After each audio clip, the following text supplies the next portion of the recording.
Hello, everybody. Hello, hello. We seem to be breaking up a little bit today, but welcome. Welcome to a week of inspiration.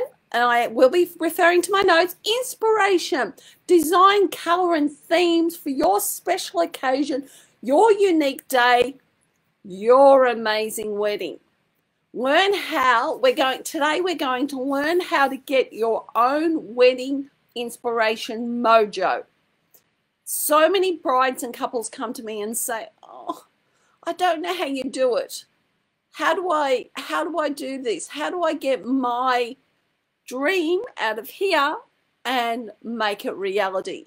So today we're going to talk about 10 questions to ask yourself to help you get your own wedding mojo. So, hi, I'm Beryl from 𝗵𝘀𝗶𝗹𝗄𝗏. As a textile artist, I've got to stop rubbing my hands. It screws with the sound, sorry. As a textile artist and wedding planner with over 40 years experience, I turn your dreams and your wishes into reality with love and passion. No one wants a wedding to look the same as everybody else's, and that's my job. My job is to take your dream and make it unique and make it special and make it personal to you. Anyway, let's get started. I'm going to share a bit of love today, share a bit of affection, and which we all need. It's a chilly Monday, I should say. It's Monday the 17th of August, and I'm here with you live to discuss there's 10 different questions I ask my couples when they come in here so that they can get their own wedding mojo. And it's something, especially at the moment, a lot of people have lost their dreams because of COVID. So come on, let's get back on. Let's ignore the elephant for a while. Let's have some fun. Let's get together, you and me. So I'm just turning on my comments so that people can comment. I would love you to comment. So, or if you watch this on replay, #replay, how do you get your mojo? I was talking to a lovely girl that I mentor at RMIT, and she is a fashion student and she's doing her master's. She's from India, and she said to me today that because everybody's gone back, she's an international student. She's got a 3-bedroom apartment to herself, and she goes, I go up to the roof and I look down, I think it's Swanson Street, and she looks down Swanson Street after 8 o'clock at night, and she says it's ever so sad because there's no cars on the road, there's nobody on the road, there's no people out there, there's nothing for her to get her inspiration from. And I said, hang on a minute, just take 5 minutes, sit back, look at, as the sun goes down, what is the shapes that things are turning into. She's a fashion student, so I was referring to it a lot into the fashion industry about designing fabric and creating a piece of, she's hand dyed her own fabrics in the past. And I said to her, when you see the tram tracks and the sun's going down, look at that. Look at the colors on the tram tracks. Okay, they might be gold, they might be silver, they could be grey because it's overcast.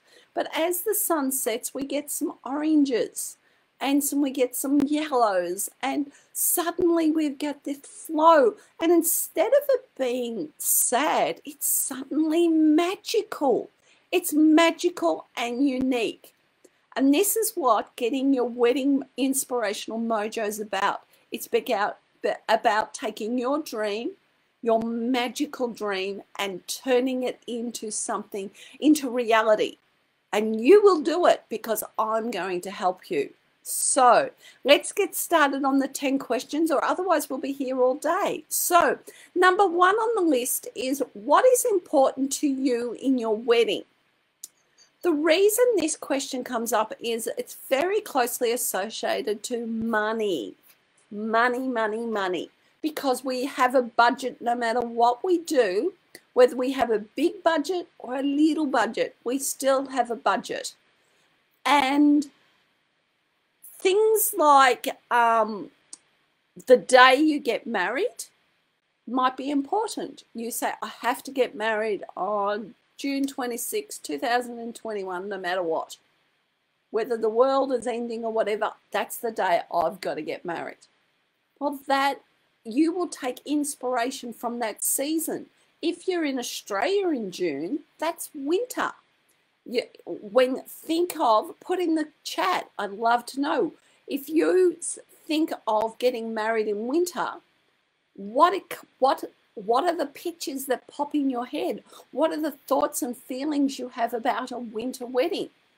I think about the things like a faux fur coat, and I think of snow, and I think of water, but I don't think of the beach, because I think of the beach is very cold in winter. So the season, if the season is important and you want it to be warm, and if you don't want to be wearing warm clothes, then a June wedding in Australia may not be suitable for you. But in America, it's summer. It's going to be warm. It's going to be bright. You can have that strapless dress. So this is where you will make what's the most important thing to you. Is it the dress you wear? Then that might determine the season. It might be because somebody's ill in the family, so you want to get married as soon as possible, so you don't care about the season. You just want the people there. So that's number one on the list. Number two on the list is, when do you want to get married? This is when seasons come in. Sorry, a bit of an itchy eye there. This is when seasons come in to count. Maybe you want a autumn wedding, which yes, I know the Americans call it fall, and all the leaves are fall. Think of Bright. We have this country town up in the mountains called Bright, and in autumn, all the trees turn this most iridescent red as the leaves of I'm not even sure what type of trees they are, but think of an oak tree when the leaves start turning and they become that beautiful crimson shade of red and things like that. That might be your passion, to get married underneath those trees as the leaves are falling. What amazing photos. But maybe that's not what your passion is about. Maybe your passion is about being on the beach and watching the waves come in and seeing the blue in the waves and in the sky, and that's when you want to get married. So that's a summer wedding in Australia, or at least a spring wedding, a late spring wedding. So what is your budget? If you want pyrotechnics at your wedding, well, guess what? That's your inspiration. Your inspiration is the way the pyrotechnics and the fireworks go off, and they're all exploding and they're going off and they're banging and they're all this uniqueness. Then we have to think about our budget, because pyrotechnics are quite expensive. Fireworks are expensive. You've got to get permits and the right place, and they've got to be fire wardens for pyrotechnics and all these things that you'll need. So that changes your budget. So this could change your inspiration and go, hey, I can't have pyrotechnics because it's not in my budget. But do you know you can get a similar thing with thousands of LED lights? You can hire them, and we could put LED lights hanging. I talked about this a couple of weeks ago on one of my Facebook Lives, where we actually covered a tree in LED lights and made it absolutely magical and fairy light. Isn't that amazing? So number 4 on the list is, what do you plan to get done? If you have a really short timetable on your wedding, say 3 months, you're going to be limited in how extravagant you can, and you may have to control your inspiration because it'll take time to produce the people, get the vendors like me that are going to climb the trees, that's going to hang all the LED lights in there. But if you've got time to book the vendors in advance, then you can get the design that you're looking for and things like that. So you've just, or if you want to DIY all your wedding, which I'm doing a thing with some American people in a couple of weeks where I'll be talking about DIY. I will be putting the link in here as soon as I've got it so that you can come and you can see me live talking about the negatives and the positives of DIY. So I've spoken about those numerous times because I'm a textile artist. I know how amazing it is to do DIY, but it does take time. It's a unique process. It's handmade. So another thing on the list, number 5 on the list, is decor and theme. So look up Pinterest, look up Instagram. Your inspiration could come from, so to get the decor and the theme, the inspiration could come from a modern theme.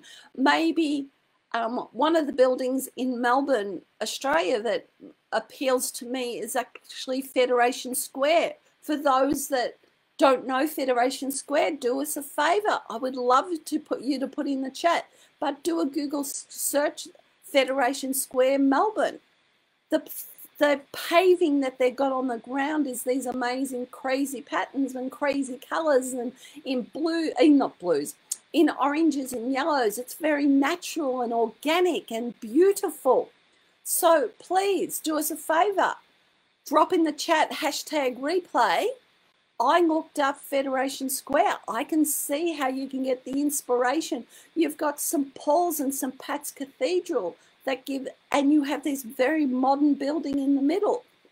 That is inspiration. But maybe the Yarra River is where you want to get married because it's the wind. See how we're bringing my inspiration, and inspirations come from walking and trees and the movement in the wind and things like that. So number 6 on the list is how you will make sure you get everything done in time. Are you running out of time? So you might have to do a bit of compromising on your inspiration. If you've put so many things on your plate and you're doing it all on your own, then maybe you need to scale your inspiration back. But you don't have to scale your dream back. We just do it a different way. That's where you come to my wedding planning course. That's where you come and work with me one-on-one, and we go, hey, we have to cut this out, but how can I put something else up that is so unique and amazing that people won't know that I've cut something out of my wedding that I didn't have time to do? I will help you with that process. That's how I work with my couples. It's very personal, it's very unique, and it's very individual. So that's what you get from me. You get passion and love, and I hold on to your dream. I hold on to it tight, and we create what you want. So number 7 on the list is, have you taken on too much? Should you employ a wedding planner? Should you employ a wedding day coordinator? Because you're too stressed, everything is just too much. If you've got a full-time job, 2 kids, and half a dozen relatives, you're worried about COVID, maybe you need to settle, you need to create a unique dream that's a little bit smaller, but it's still not going to be compromised. I don't believe in compromise. It's just going to be an alteration to your inspiration, which means it's kind of a little bit of a left or a right turn on your dream. So, okay, this one's a big one. This one is very much about mindset and overwhelm and fear in the wedding, in your wedding. Do you have a backup plan? We need to have a backup plan to reduce our anxiety, to reduce our overwhelm, to reduce our fear that things will go wrong. Because if we've got a backup, nobody's going to know. Your inspiration's just going to keep on flowing. Your dream's going to keep on flowing, and everybody is going to celebrate. And it's going to be something very, very unique and individual to you. And nobody's going to know, because I'm going to show you how to hide that you've had to actually change to your backup plan. I always, when I do my wedding planning, a prime example of my wedding planning is I have a backup to my backup to my backup. So if, prime example, I'm there as the wedding planner, I'm not there as the person that is dressing the bride or the groom or whatever. I take spare pins, spare needles, sewing, cotton, tape, double-sided tape. I take little things that fit into shoes. I take hairspray, a brush, a comb, a little bit of powder just in case we need to do some padding. I take face wipes, you know, the absorbency ones that take away the sweat.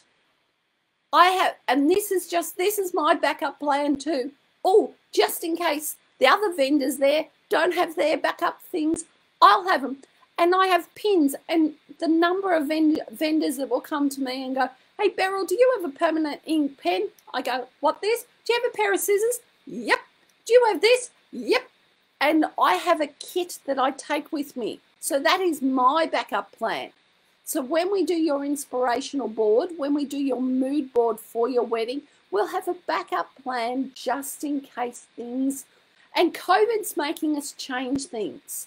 So I have even more backup plans with COVID because I need to. That's the uniqueness of my business. It's the uniqueness of, but it's also my passion. My passion is for everything to flow as well as it possibly can. So number 9 on the list is, and it kind of goes to reducing your anxiety, is the bridal party. Who's in your bridal party? Choose wisely, because you're going to need help. You're going to need support. It is a big day. So on this particular day, you will need support, but you'll need support beforehand. So if you've got somebody that will help you on the side with all your dreams, all your inspirations, all your everything that you want to come off, and maybe when, rather than, and I actually always ask the couple to choose somebody else to talk with me during the day. If I'm there as the wedding coordinator, I do not want to talk to you unless the world has ended, because it's your day to celebrate, it's your day to relax, and on the back, behind the scenes, I'm making sure nothing goes wrong. That's my job. So, and number 10 is, when you've got your inspiration, maybe you've got your 90-year-old grandma coming with you, and your grandmama raised you, and you want to wear her dress down the aisle. Well, guess what?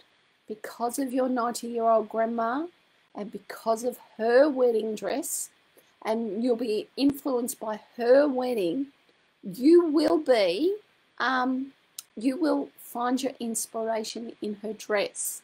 It may be a color, it may be a piece of lace, it may be a flower, it could be a picture from her wedding where she's holding this amazing rose bouquet, or she may have had a cascading bouquet. She was a bit of a rebel at the time and had something very, very different. See how, if that's where you're getting your inspiration from, what we do when we put our board together, when we put our wedding board together, our mood board as I call them, because I'm a graphic designer, is we put her photo in the middle and we go with it from there. That's what we do, because everything, all the little arrows and everything are all going to come from her dress, her photo, her picture, her flower, her smile. See how we're developing your wedding? What you dreamed of since you were a little one, since you were little and tiny and itty bitty. Because this is what you want. So this is how I take you on this journey. It's an adventure. And this week I want to talk about the inspiration and the design that we can take into your wedding. So on Wednesday, we're going to talk about choosing colours and choosing the theme, whether it's princess or whatever. So on 5:15 on Wednesday, we're going live again, and we're going to talk about part 2 of inspiration, design, colour and themes, so that you can take the second part of this and create your design for you. So let me quickly recap what we went over today. The 10 questions you need to ask yourself are: what is most important to you in your wedding? When do you want to get married? So what season or what special date, etc. What is your budget? What do you plan to get done in 3 months, 6 months, 12 months? What decor or theme are you after? How will you make sure you get everything done in time? By the way, it's a planning calendar. Have you taken on too much? Do you have a backup plan? Usually, I will always make sure you've got a backup plan. We do not want anxiety. We do not want those thoughts and feelings taking over and creating a miserable day to you. We're going to have fun at party. Who's in your bridal party, especially who can help that's in your bridal party, and who can help you find your inspiration, and who's on your guest list. The example I used was Grandmama's wedding dress. Anyway, this is Beryl from 𝗄𝗵𝗹𝗶𝗹 saying, stay home, stay safe, love to you all, wear a mask, and let's have some fun together. DM me today. Let's chat. Let's start designing your wedding. It's never too early to start, and it reduces the anxiety. So let's talk. See you on Wednesday at 5:15. Bye for now. Bye.